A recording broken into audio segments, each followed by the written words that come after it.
thanks for being here. Hi, Jeff. Going to be the new White River Vice Chair. No. All right. Couple people. We had a little bit longer Big River Committee. Apologize for making anybody wait. We're recording. Yes, we are. We're recording. Okay, great. So it is now 4:12 on November 13th. This is the PEPO committee meeting, and we're now called to order. And we have Sally, Chuck Whiteman, we have Tim Sullivan, we have Steve Hickmeyer and myself here in the room. And who do we have online? We have Doug Monger, Thanks, Doug. Jeff Rodriguez, Thanks, Jeff. Shona Husky, Thank you. and probably some vice person. Okay, great. Welcome, everybody. And I'd like to draw your attention to the agenda for today. It was in your packet. You probably have already glanced at it. On the screen. We do have a curtailed schedule today. I know that this agenda says from 4 to 5:30, but we just recently decided that we wanted to have a holiday dinner for everybody at the round table tonight. So we're gonna be done at 5, and we will have a chance to have a full hour to enjoy a fajita bar. So those of you online, you missed out on some good food today. And we may intermittently have menu changes instead of just the usual pizza, so just heads up. The agenda is up in front of you. I'll move to approve the agenda. All right, we've got a motion from Hickmeyer. Second, Whiteman. Is there any other, did you have any suggestions for changes or ordering, Sally? On this agenda, no. All right, well, if there are no suggestions for changes, then we have a motion for approval. All in favor, say aye. Aye. Aye. Aye. Is there anyone opposed to the agenda as presented? Very good. All right, that brings us to the consent agenda. We have 2 items. We have our September minutes, and we also have our financials. I think we probably want to pull the financial report just because we have a couple updates that we wanted to give. So knowing that, I will pull that this time. We wouldn't normally do that, but we're going to do that. Is there a motion to approve the September minutes as presented? So moved. Hickmeyer, motion. Second from Whiteman. All in favor, say aye. Aye. Is there anyone opposed? Great. All right, so now we're on to the financial report. Sally. We are wrapping up, both grants. So right now, let's see, for the PEPO 2024 has been invoiced. So we're finishing that up. The story map has been paid. I think that's pretty much, total 25,000. And 2025 is in contracting, and I am lucky to stay on as a PEPO liaison through the Sustainability Council, Yampa Valley Sustainability Council. I just started in October with the Sustainability Council and met with Ag Alliance, and we are going to contract for the next 3 years through the Ag Alliance to keep my position. So, Yay, excellent. And it will be a little easier for me, just for timekeeping purposes. So keep all your questions, keep everything as normal, and any website updates, anything, yeah, bring it to me. And as far as the balance available for the WSRF grant, we have 7,529, and then that's until December 31st. So, Patrick, things were on track. We have plans to spend that down to zero by the end of the year or close. Patrick didn't tell me what he has. Let's see what we have, current invoice amount. He didn't tell me what he has. I can get with him. I don't think he has anything, outstanding to pay for it, so. I hate to give money back, because it's supposed to come back in our accounts, but it somehow never finds its way. We'll ask Patrick what our plans are with that, Yeah, I didn't know if there was something more on that we could pay on. or if he has storyboard. anything else, Yeah, prepay for the I'm- story map, I'm something like sure. that. Sally and I'll make sure that we look into that and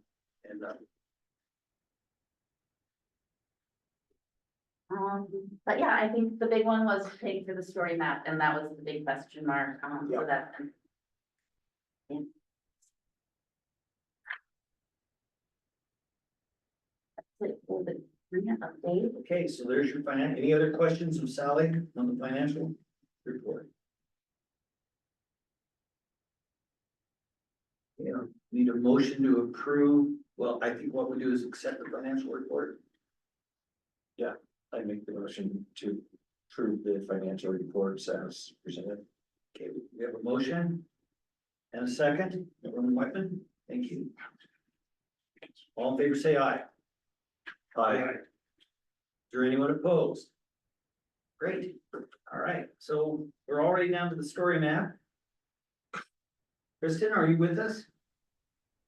Hi there, can you hear me? Yeah. Yes? Yeah. Yeah. Okay, great. I am going to pull up the final product here for this. Let's see, I might have to request access though. So hi everyone, my name's Kristen. I am the Executive Director of Yampatika. As most of you should be aware, Yampatika is a key partner with the PEPO committee in helping to provide water education, both for youth audiences and the community. And as such, we've been working to put together a framework for a story map that could be a resource for the Yampa White Green Basin Roundtable in communicating about how this unique watershed functions and who's managing it and the role of the Basin Roundtable in doing so. And so this resource is intended to be something that will likely live on the Yampa White Green Basin Roundtable's website as a separate page. It is not intended to duplicate any of the partners' existing websites or projects or dashboards, but rather serve more as like a clearinghouse where those can be found and contextualized within the larger watershed. And so we worked with Lodic Hydrological to put together a framework for this project so that we had a sense for what other examples of story maps looked like, what we liked in the way of features and layouts, and took feedback from all of you and the stakeholders that are part of the watershed and the Basin Roundtable to come up with, again, a framework for what this could look like moving forward. So we have been giving regular updates to this group on that process. And unfortunately, Bill, who really has been the one who's been working with the details and the feedback and the information that all of you have provided, wasn't able to present today. So I'll do my best to kind of give a high-level overview of the final product. But let's see if I can pull it up now. Just a moment, I have a lot of screens open. So is everyone comfortable with sort of the project and what we were assigned to do through this phase one? Are you able to see my screen? There it is, here now. Okay, great. So In terms of features for the site, so I just kind of went over the purpose, and to clarify, one reason that Yampatia is interested in, or was interested in being a part of this effort was because we want a tool that we can use to help communicate about these, the dynamic management issues and concerns, and then also how this watershed functions and the geography that it covers. Something that was really interactive and visual, and that would allow for a wide range of audiences in terms of age to be able to access this information. So as the name would indicate, maps are a key piece of any given story map. So we talked about kind of the, we did research through this project and outline the types of maps and features that are common to other story maps that we would want in this story map. Went through some of the images and presentation of images that other story maps have that we thought would be a really good example for this story map. And then we, through the survey process that we did with all of the stakeholders in the basin, got a short list of people who have some usable footage and imagery that might be useful for the development of a future story map.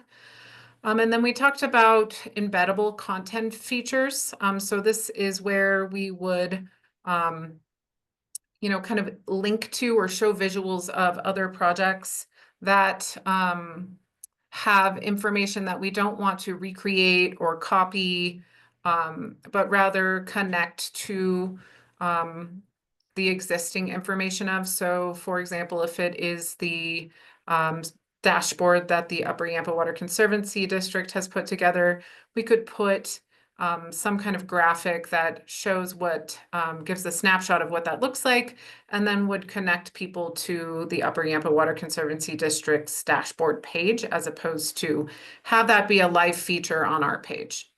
So there are a number of different examples of embeddable features that would allow us to showcase this dynamic information. I'm not going to go through all of these. You are all able to and should have had access to this report. But where we landed in terms of site structure is 5 main pages. So having sort of a main core landing page. And this would be, I'm going to see if I can share the wireframe. It took me a while to understand how that document looks or how to use that document, but here. Are you able to see the wireframe here? Yeah, okay. So as you'll see, there are 5 main tabs here, and this is, again, this division of topics was after a fair amount of consideration and conversation with Bill and myself based on feedback from all of you and the survey that we conducted. It's still very much up for conversation and discussion.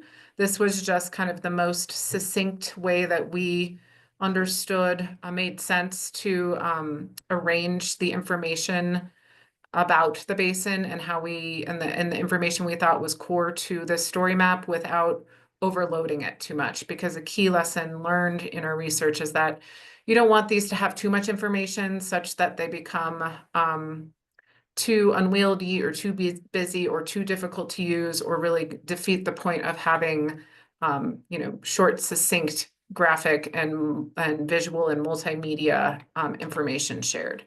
So with that in mind,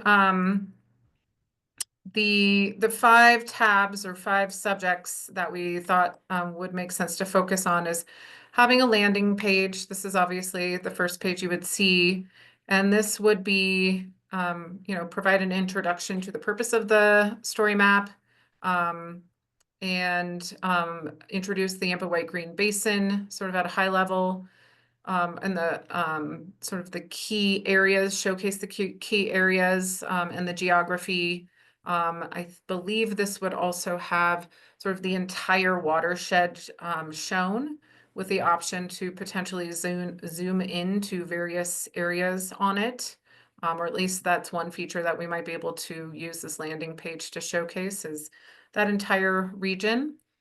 And then the second tab would be watershed management. So this would really be the human uses, looking at all of the communities that depend on the Yampa White Green river systems. And I guess this is where Bill said we would have that guided map tour. So you would have that opportunity to kind of, I believe, zoom into different areas and features of the basin. And it would showcase key waterways, tributaries, lakes, reservoirs, topography, and infrastructure.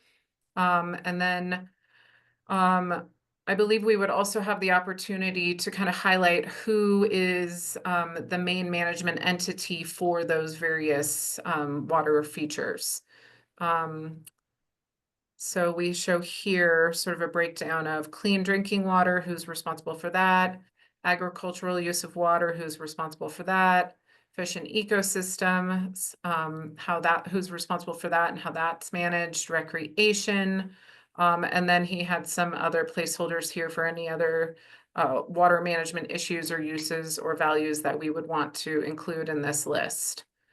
And then we would have show the Basin Roundtable partners here at the bottom of that page, it looks like. So you'd be scrolling down and this information would come up as you scrolled through the page.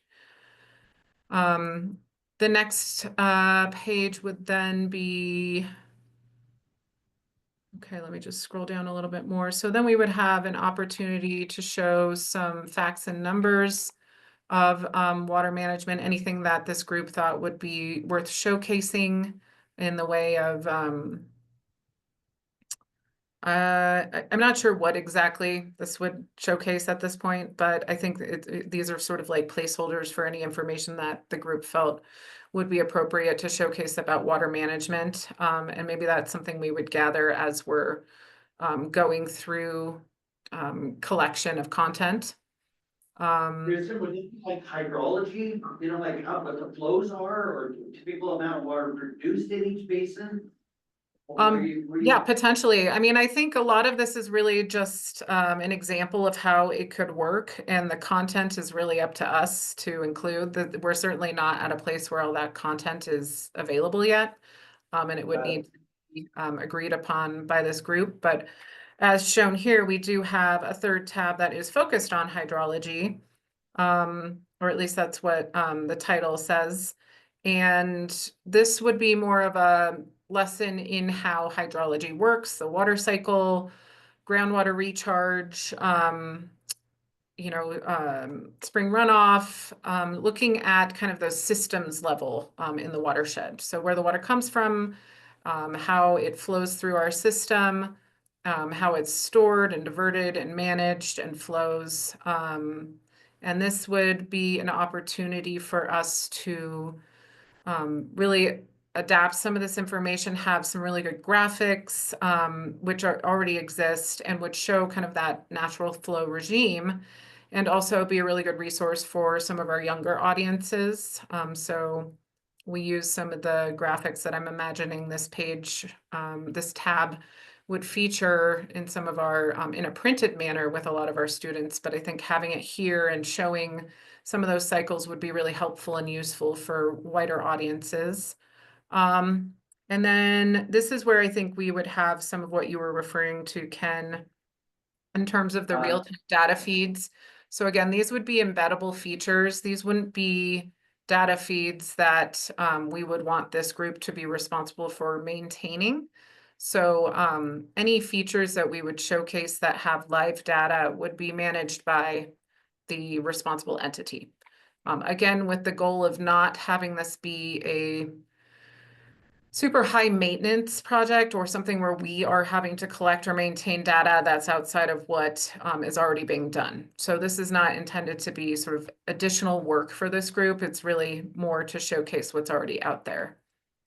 And your description on the side talks about using links to those types of website information, flows, et cetera.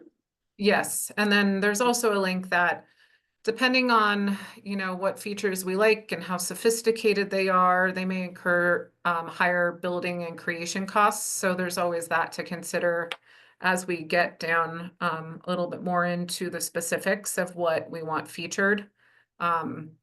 And that's why it's nice to have an expert like Lotic Hydrological who can better ascertain what the costs are of building out some of these features. Okay, so moving on through the document to in-stream uses. So this is more of the non-consumptive use, some of the environmental flow features. I would imagine focusing a little bit on the riparian areas, recreational uses, geomorphic functions, the floodplains, how water moves through those systems, what species are found and depend on our waterways, the Yampa White Green specifically. And let's see. So this could have, we could have a whole section that's focused on fish, for example, looking at various flows and how, for example, potentially the city manages water for fish and for recreation in the summer months. Some of that type of information that would help showcase not only the environmental uses of that water, but also how it's being managed for those purposes. And then the final tab was focusing on the Basin Roundtable. And I'm not totally sure how this makes sense if this lives on the Roundtable's website. So this may be sort of more than we need in terms of highlighting the Basin Roundtable, but I'm also open to discussing that. And maybe it's more of a showcasing of the specific entities that are and their roles in water management on this page. So this is where I'm not totally sure if this makes sense given the idea that this would live on the Yampa White Green Basin Roundtable's website. So it might be a little duplicative, but that's up for conversation. But this is kind of the basic layout that we put together with, again, the feedback from this group and the research done on what other story maps include. And then I'm just going to walk us through. Bill put together a list of the data that we would need to be able to make this type of story map happen.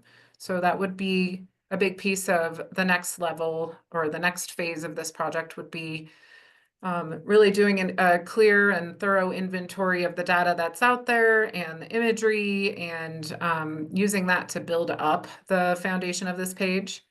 And then I'm just going to kind of scroll down here to what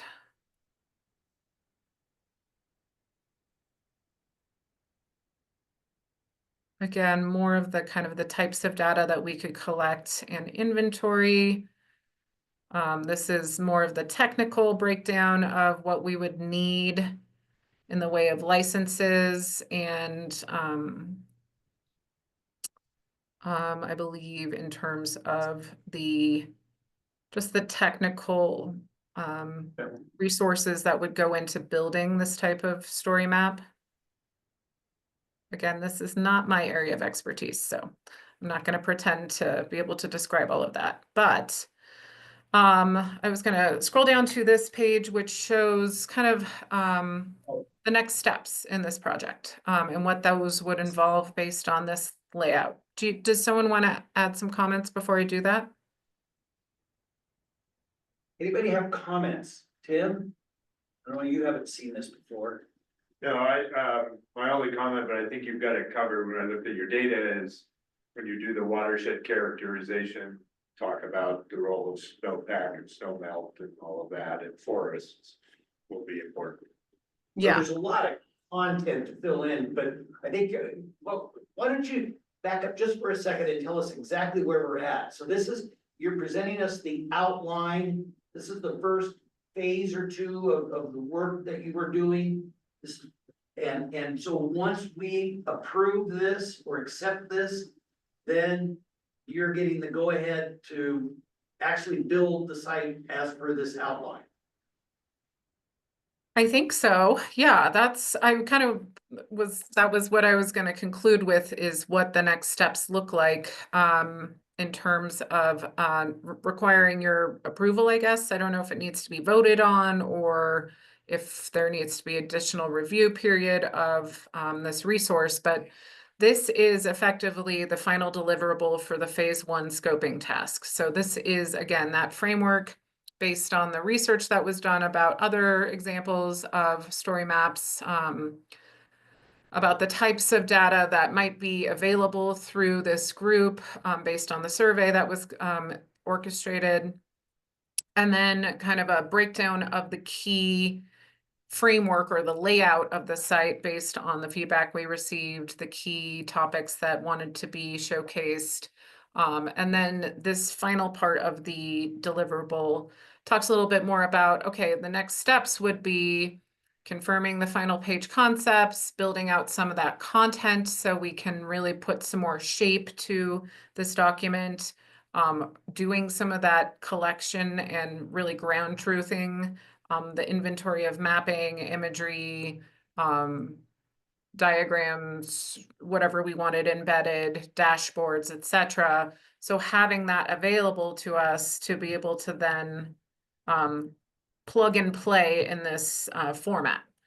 And then I imagine that's kind of a phase 2, and the phase 3 is actually building out the site. But I would have to talk to Bill about whether it makes sense to break those up or if that's all in one. But he does put together an assessment or an estimate on what the anticipated costs would be for completion of this project. So continued stakeholder interaction is built in there. So he includes that data and photo acquisition, any editing, any presentations to this group, any back-end use management, acquisition of a license, doing the GIS, which would be a fundamental part of that, creation of the map, any content development based on the content that is shared with the story map creator, obviously pouring through and managing photos and imagery, and any development of infographics that would need to be made that don't already exist. And then it looks like just putting all of this into Esri to ensure that it has the features that we would want from a story map. And at this phase, it's he said it's challenging to get a really solid estimate, but his guess was anywhere from $16,200 to $24,970 to have a final product, is my understanding. So that gives us a sense for what that cost would be. Go ahead. That's the additional cost. Yes, so this is for future phases of this project. Yeah. All right, well, let's back up for a minute and talk about the outline and the basic layout and format. That's what she's asking us about today. Chuck, what are your thoughts? Well, I wasn't gonna ask about the outline, the basics. I have a curiosity of administration after the development of the. I think this is a wonderful thing, Okay, but is the data gonna be automatically downloaded off of some other website, downloads into this, or is it manually put in there? there'll be some links, but I think And who would be the person to do that? Is Or the website administrator, Sal. To update the story map, Yeah. yeah, I think that would be. that's gonna be quite a project. well, I think you're gonna hand us something that, from what we're hearing Kristen say is that they're gonna hand us something that's, like pretty well fully baked. Right. That isn't gonna require a lot of maintenance. I heard her clearly say that, so. there'll be That's the some. goal. Yeah. Yeah, whatever we're designing, we want to have is as minimal maintenance, and that's been a key goal from my perspective for this project the entire time. We don't want to have something that requires a significant amount of, live updates and information or data entry or whatever it might be. We're really showcasing what's already out there. And if there are gaps in that, then we'd probably have to just call that out as something that isn't a gap. But the goal here is not to create a whole new, information data management project. It's really just to make the existing information visually stimulating and better contextualized. The primary user is gonna be Yamatika, but it's available for anybody that wants to use it, correct? I hope the primary user isn't Yampatika. It really is for the public and for the Basin Roundtable to be able to showcase these are the issues that you're dealing with and the management concerns. This is why they're important. This is how they connect to the natural systems and functioning of this watershed. I mean, I think a lot of what we struggle with as a group is connecting these complicated, concepts and water management issues to an audience that doesn't have, an education in this or a deep awareness of how these things function. So this is intended to be a tool for just about any audience to be able to better understand that. Great. Any other comments, Chuck? But I think one project. Thank you. Steve, did you have anything else you want to add? We'll come back on process here in a minute. Yeah, I've been involved somewhat with this, I've been trying to keep up with it. I agree with what Kristen said, I think the real user is our general public, maybe for our educational folks to go out to public events. Yeah, and we'd be able to share some of this. Where you can put these different pages or whatever on, on like an autoplay, so it would, just walk through, change slides, people can see different things. To me, that would be, I think, the goal. And that would be helpful for the canopies, to set up something, get a little screen and just have stuff that, so that would be a particularly useful, one particularly good use for the roundtable themselves and our outreach is to have a capacity with this story map to be set up and utilized at like a canopy or a remote location. Mm-hmm. And once it comes out, maybe we have another talk about how we share this with everyone, how do we want to get it out there? Good. Doug, I know you're online. So I just had a couple questions and comments. So do we have for this? So I see the price tag and the accountant in me says, oh, hey, hello. So we got $25,000. Do we have 25,000 that we've got set aside for this? And who's going to fund it if not? And again, I like kind of the idea, but man, I'll tell you what, if this guide to the storybook is anything of what the storybook is going to be, it was hard to read. It was very confusing, very complicated in my mind. It was a lot of stuff there. And so I hope our storybook will be more concise and precise, and that we have the ability to get back into and then I guess if you want to explore it more, you can do that. So Kristen, I'm not shooting holes here, but I just some vital questions. Who's funding it? Because are we going to go out and ask for some more money, or we got money set aside for it? And then I guess and you're talking to the accountant too, so I don't want to talk about the content of it, but yeah, it got awful complicated in here. So hopefully it'll be more simplified. Yes, and imagery will do a lot of that and graphics will as well. So this was absent of all of that, but I'm completely with you. We are intending for this to be a resource for, fifth graders and up. So simple language, that's effectively the point. I think we're still at the very much the back end, trying to explain the structural side of it, which is more on that technical side of things. But duly noted, we definitely want this to be easy to access and digest. In terms of the funding, I'm not sure that's been fully decided, but based on the early conversations that Patrick and I had, our thoughts were this would be a valuable project for PEPO funding. So using that PEPO grant funding that the state has available to create this tool.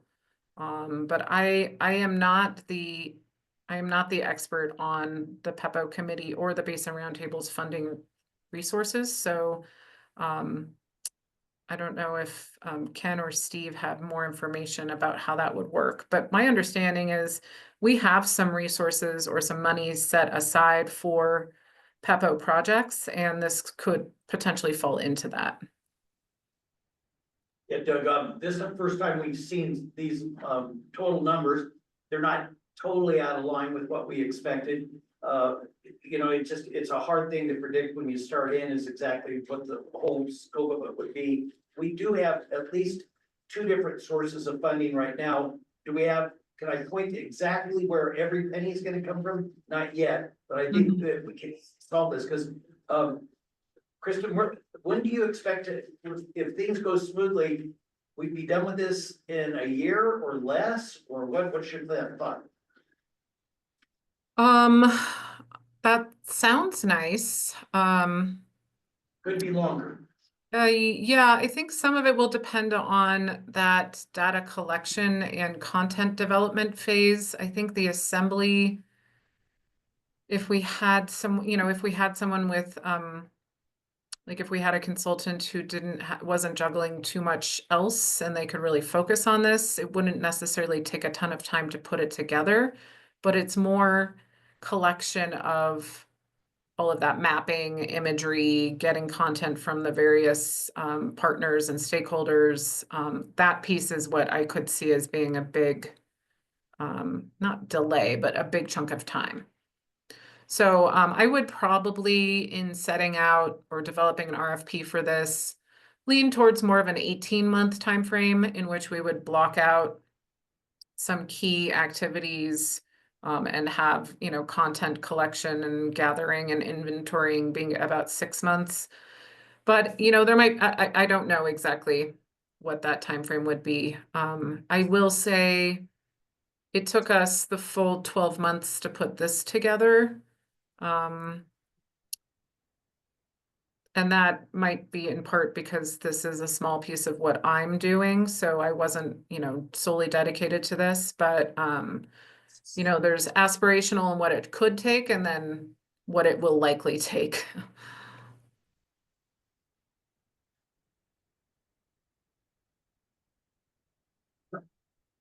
Okay, well then, we have a truncated meeting Yeah. today, so we have 11 minutes left. And we have a whole lot of agenda left. So, Right. where do we, so what are you asking us for today? What's very specifically, what do you need us to accept where we're at? And, Well- and then you're come back with an RFP proposal, and at that time we'll have a better idea what the final budget might be. And there'll be a more detailed approval before we do the rest of this proposal, or what do you think? Yeah, I guess I need from you some guidance on, does this need to be formally approved by this group? Is that something that the group needs more time to look at this or consider before doing? If so, and then if it is approved, am I then do I have your blessing to move on to that next phase of developing an RFP for phase 2 and then running that by all of you for approval and consideration? Okay, we're gonna need a motion from the PEPO committee to accept the work that's been done to this point and to give Kristen direction to go ahead and prepare an RFP for the remaining work and what that cost might look like, and we'll try to identify the funding sources for that. So Can I ask a question before we make that motion? I heard Kristen say she couldn't do an RFP till we answered some questions about content based on what they put in there, because that would change the dollar amount of the proposal. I think that would probably be addressed when we approve the RFP at perhaps the next meeting in January. Do you think you might have an RFP in January? Ooh, I could try, I could see, I mean, we have the, you know, the brass tacks of one here in this document, so I could put some thought into that. Well, let me rephrase that. I mean, I thought you were looking for more guidance on some questions, but it might be helpful to frame them. Like, do we do this or that? Cause that will make a big difference on what the RFP is. And if that's the case, I mean, I can't give you that feedback because there was a lot of options in there. But if you don't need that, but if you do need that, that might be, I don't know how to get that feedback to her. Right. No, Well, not, I mean, we'd have to. Yeah. I'll just say this is our best thinking on what this could look like at this point in time. If there is additional feedback or any issue with this as it's presented, then that needs to be shared with me before we approve this. But if this group feels like this it's a very high level state and there's very much an opportunity, and I would build that into any future RFP for this group to influence how this plays out. This is not etched in stone. So I would make sure it's really an iterative process of, okay, we feel like we're not representing this topic well enough. We should generate more content on that, for example. But I think we're at too high of a level to be able to drill down into content specifically. Okay, then I withdraw. I mean, if you think you don't need any more guidance before doing an RFP, I thought you were saying things like, if we pull in data from these sites, that'll cost more. But if you're saying you don't need that, then I would make the motion that you should prepare an RFP for the phase 2. Okay, Okay, so in your motion would also include approving the phase 1 work. Sure. Okay, so the motion is to approve phase 1 and give Kristen direction to go ahead and prepare and bring back, could you give us at least an outline of what the RFP looks like in January? And then we'll try to have a final RFP ready by March. Is that a timeline that works for you, Kristen? I will do my best, yes. And I know that I've already communicated to Bill that timeline, and I imagine he'll help me put some of the pieces together for this RFP, and he might be able to answer some of the questions about the budget and what what we're looking at, the way of what we'd be giving up if we went with a lower end budget versus a higher end budget. Okay, and so we've got a motion, second from Whitman. So then, so you'll come back with an outline of what the RFP would look like and any decision making. In other words, if you want to say, should we do A or B on different areas, if you could bring that back as well, those would be those final decision points that would help you fine tune your RFP for the March meeting. Yeah. Is that realistic for you, Kristen? I think so. Yep. Okay, we'll try to do that. All right, so we have a motion. Are there any other questions? Comments? After the motion. All in favor, please say aye. Aye. Aye. Aye. Is there anyone opposed? Okay, all right, thanks, Kristen. Thank you. Thanks. Sorry if I took more time than I should have. Thank you for It was giving important. You did space. just great. Real quick, I hope we don't get into a trap of how that data, how that maintaining that site. I hate to see it be developed and built and not, I can see a year from now, putting that data in, there's gonna be it's gonna be not an exciting project. No, it's. And so I think we need to put on the radar how we're gonna fund someone to maintain that data. And I'd have a question about how this is being handed off to the person that's gonna maintain it. Yeah, so those are good details to try to flush out between now and January, or certainly by March. There were some training hours that the contractor would do. I think there were 8 training hours, something like that, but. Okay. So I didn't see a lot of new data in there. That's an option, but I don't think this is gonna. Yeah, I think they hopefully did. it won't be updatable. Hopefully Yeah. AI will come along and. Well, I don't think, I mean, the basin isn't gonna change that much, that quickly, we hope. I hope not. All right. Well, I'm it's, gonna it's do- an important consideration, I agree. And we'll think through how to capture that. I think we're gonna be done at exactly 5, but there are some things here that we definitely want to make sure we run past you. So thank you very much, Kristen. Good luck. Happy holidays. Sorry you're not here for dinner. C9 Summit Yeah, me recap. too. So I think most of the same people are still here from Big River. I'm not sure if we want to go over it again. do you have because anything go that over- you wanted to add from your perspective? From my perspective, I was a new person Yes. and just with Yampa Valley Sustainability Council for a day when I went down there. So part of my reasoning for not going down the first day, so I missed the field trip, because that would have been, I would have had to leave on my first day at work. So, I missed the field trip. I was hoping for maybe a little bit more, of a messaging, Yeah, we can do a lot of couple a stuff. little bit, talking about how we're the attack messaging, we didn't. Tanya was there from the consultant, to kind of prioritize, Steve did that, prioritize our basin's needs and wants in the, infographics. So, I can talk about that here in a second. But, yeah, I found, at the C9, my highlight was I met with Jenna Baston, CWCB, she's the turf, replacement. She's in charge of that program, and that's who I'll be working with, in the escaping.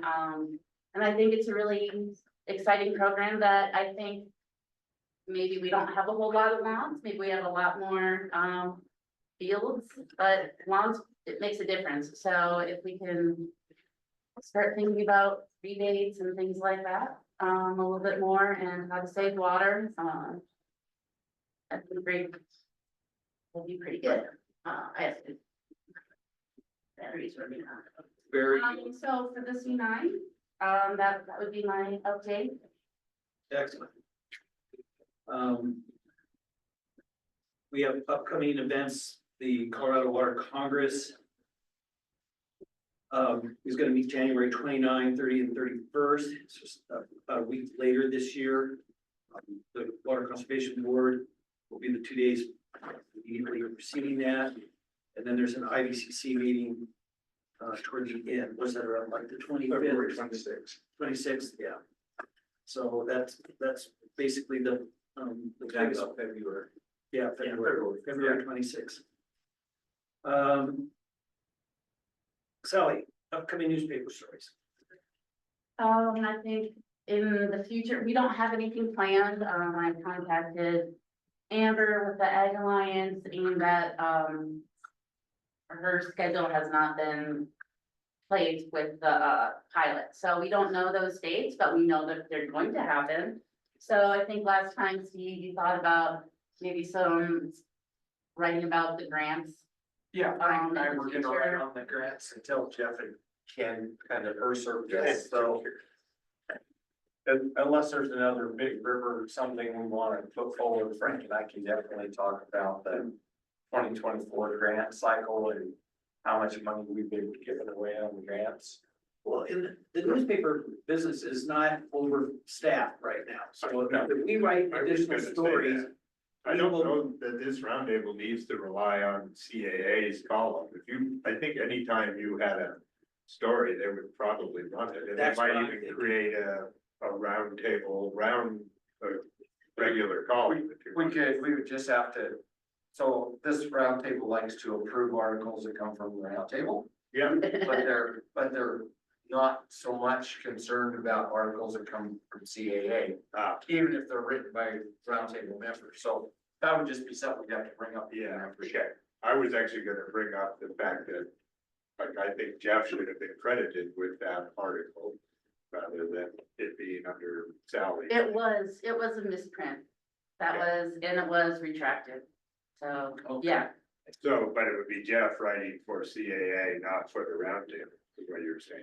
That's what. Yes. Yeah. In the essence of time, I think we would just characterize the newspaper articles as, it's okay if we write as many articles as we think are appropriate, that are pertinent and relevant, and Jeff's got a whole, I mean, he just has got all these Well, ideas. that's, typically it's hard to find people to write them. that's not necessarily the case if you're staying under CAA's banner. Correct. Then you would have to negotiate that with Amber. And then there's a process of doing them through the roundtable, and we'll follow that process. Yeah, I think we just need to talk to the roundtable and say, you know what, there's an opportunity to write one articles, we're gonna do it for PEPO, and we'll keep you informed. Yep. When we're sending articles out, but And if you want to approve those articles, show up at a PEPO meeting once in a while.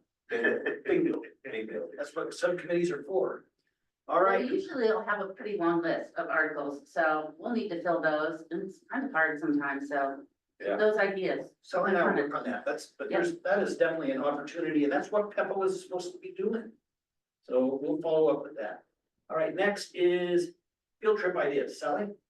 Well, I think, putting it out there, just planting the seed, field trips for next summer, you know, I think. Potentially some of the grants that we're looking at, me personally would like to. Love to take people to, the wet meadow restorations, I don't know how many people have seen that, Not enough. yeah, I think that's be a highlight, but yeah, start thinking about another great field trip next summer.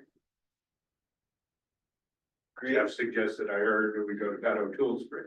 That would be good. You know, we've never done anything in the Little Snake, and it's a pretty entertaining trip. It's, All right, there might be something to do like Sheriff's Reservoir, Stillwater Reservoir, and then Yeah, drop into the Bear. Yeah. And look at some of that work that Mindy and Patrick have been doing. there's no reason we can only, that we only get to do one. yeah, we could do a wildfire ready watershed. Yeah. You know, something, we're doing a lot of work up there. Yeah. Andy's got a lot of work he's doing up there right now. Oh, it's on And getting the, improvements down there, if Corrigan's land are also interested. I mean, you know, we need to give ourselves credit because there's just an awful lot going on in water-related activities. everywhere. And we're not telling our story, and that's what we're supposed to be doing. So Yep. the tours, making sure we invite the press to come on the tours and putting in some stories that, in the paper, those are all, you know, that's important stuff. So you want to talk about state messaging? State messaging, I just heard from Tanya, who was at C9. And she is working on the state messaging infographics for the 9 basins. She's starting with one basin, she didn't say which one, but she's working on their infographics right now. And so she's starting with one and just trying to get the base data.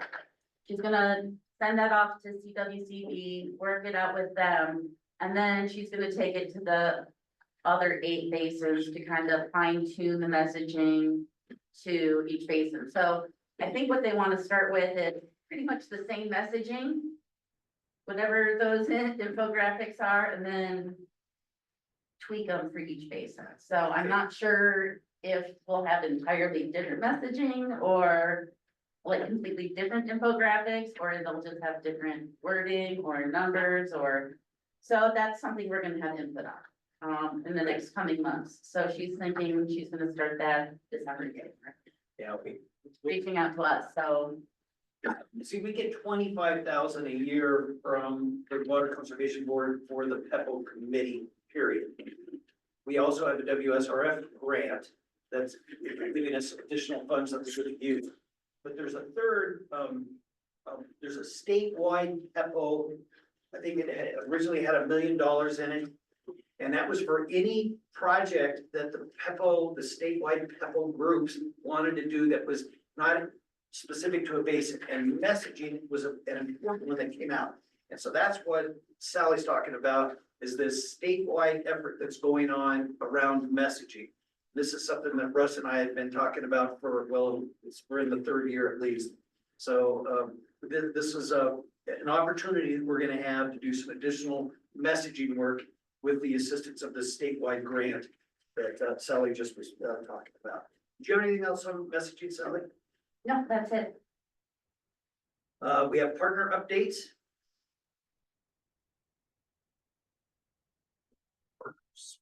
We just heard from Yamatika. Kent is not here for Friends of the Yampa. Do we have anybody from the Conservancy District? I don't believe so. Nobody from White River, Yampa Valley Sustainability Council. Well, that would be me. That would be you.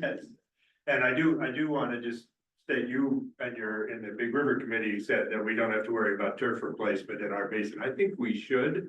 I think that working on urban. But I said it's not as big a deal in our basin. Well, I think but I think messaging wise, that the urban conservation is important so that fingers aren't all pointing at the ag sector.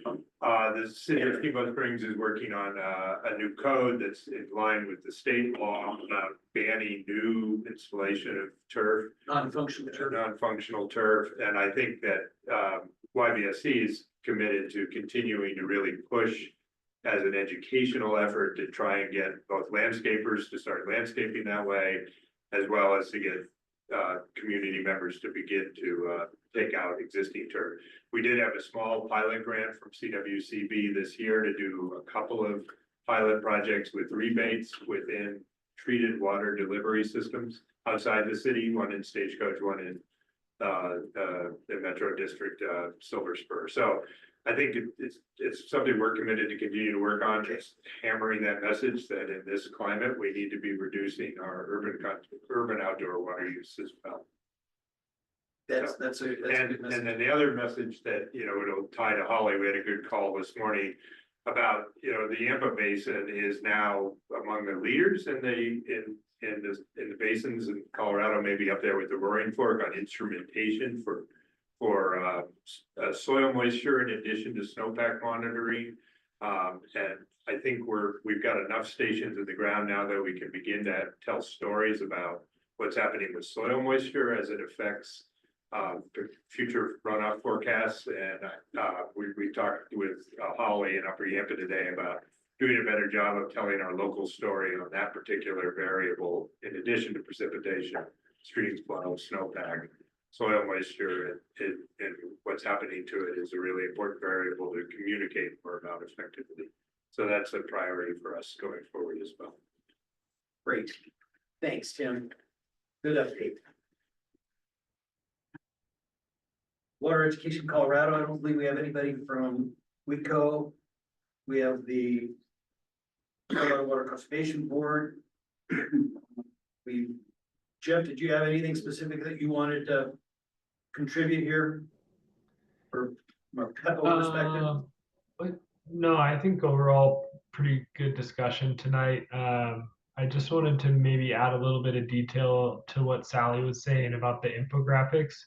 So I think the plan, as I understand it right now, is to start with like a broad water plan messaging portion, and then to tailor some parts of the infographic to the basin specifically. So it won't be like a standard messaging necessarily, just some key pieces of the water plan that are applicable across the state, and then standard water plan branding, I think, is the plan there. So there was Tanya shared some survey results from C9 and then some follow-up to I think I can send those out for your basin if you want to review those or talk about them in January.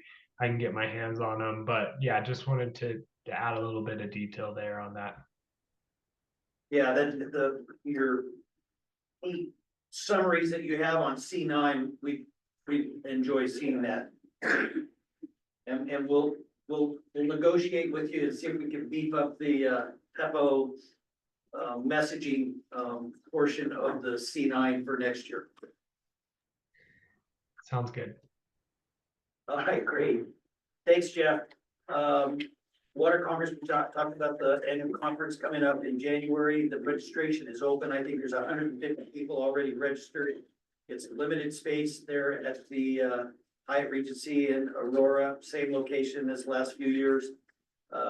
So they've already gone through the first block at the Hyatt. Spring Hill Suites has got some availability as well. So if you plan to go to Water Congress, you might go ahead and make plans. Community Ag Alliance. I guess we don't have anybody. Anything else that you want to see on the agenda that we didn't discuss today?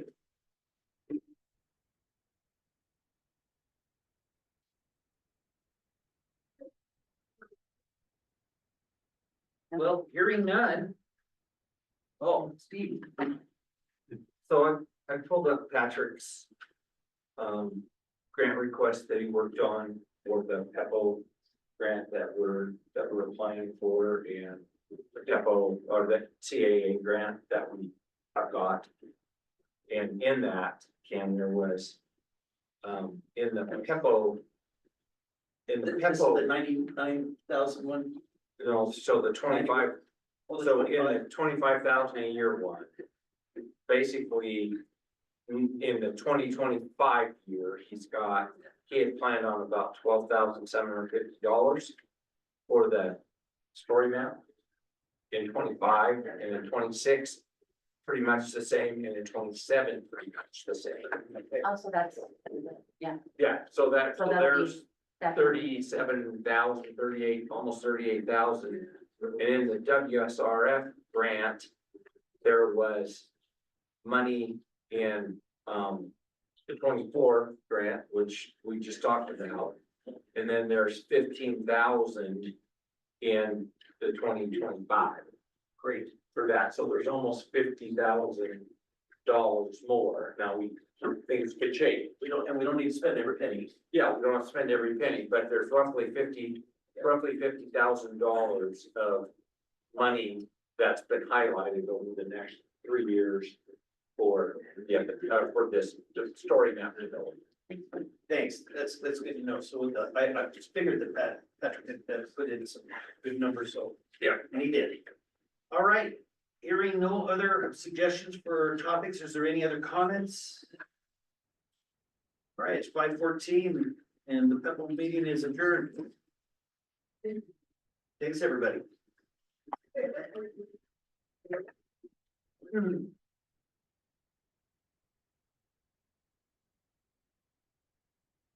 Shall we eat? Yes, Jeff's already been over there. No,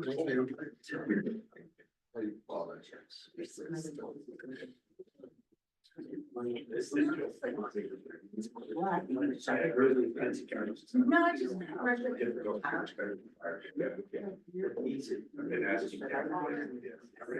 Like, Just that way. I'm gonna tell them.